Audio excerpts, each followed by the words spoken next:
ঝাঁ চকচকে রেস্তোরাঁর ক্রিস্পি ফ্রাইড চিকেন খেতে আমাদের খুবই ভালো লাগে, কিন্তু খেয়ে ঠিক মন ভরে না, কারণ ব্যাপারটা খুবই কম পরিমাণ থাকে, দামটাও অতিরিক্ত থাকে। যদি এটা বাড়িতেই বানিয়ে ফেলা যায় তো ফিঙ্গারের মতন কেটে নিন চিকেনের বডি পিসটাকে, সেটা ভিনিগারে মাখিয়ে রাখুন। তারপর তার মধ্যে আদা, পেঁয়াজ, রসুনের পেস্ট, কাঁচা লঙ্কার পেস্ট, ধনেপাতা কুচি দিয়ে দিলেন, ডিম দিয়ে ভালো করে জিনিসটাকে মাখান। নুন চিনি পরিমাণ মতন দেবেন, লঙ্কার গুঁড়ো, হলুদের গুঁড়োও দিতে পারেন স্বাদ অনুযায়ী। ওভারনাইট বা 6 থেকে 8 ঘন্টা আপনি ফ্রিজে রাখুন। ছাঁকা তেলে সুন্দর করে সেটা একটা একটা করে ভাজুন, ভেজে তুলে রাখবেন। তারপর সেকেন্ড বার পুরো কমপ্লিট করে আবার একবার ভাজবেন, তাহলে দেখবেন আউটার কোটিংটা খুবই ক্রিস্পি হয়েছে, অথচ বেশি কোটিং নেই।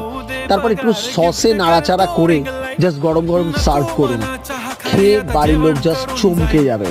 এটা একটা দুর্দান্ত রেসিপি, শর্ট রেসিপি,